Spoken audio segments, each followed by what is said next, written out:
Anderson with the Anderson team with Beach Forest Realty, and I'm excited to be joined by the amazing Jenny King. Thanks for having me. I'm excited to be back.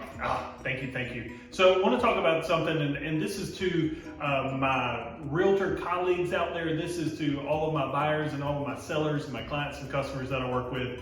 We're going to talk through why it's so important to have a lender partner that you can trust, that you know is doing their due diligence on their side. So Jenny, could you talk me through the different approval levels that you go through versus what I consider really dangerous, which is someone goes online, fills out a questionnaire, and then they get a rubber stamped generic approval letter?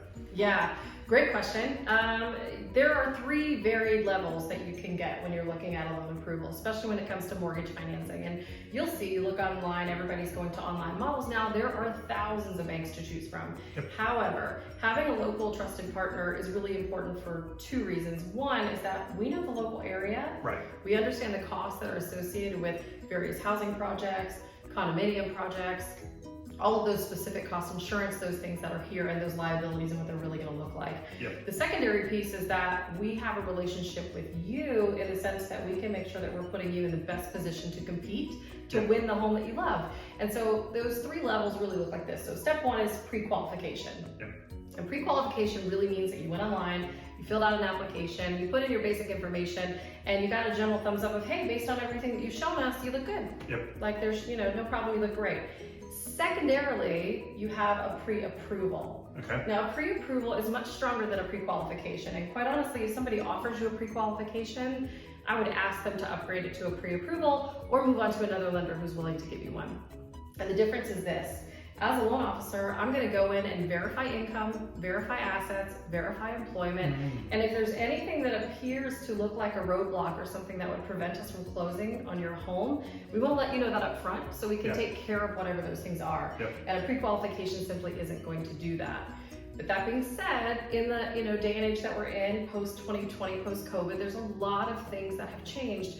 And sometimes even a pre-approval can present issues on the back end. So your best case scenario is to go to level 3, your optimum prime level, and that is, sorry, nerding out a little bit, a Transformers reference. So it is to go through TBD approval.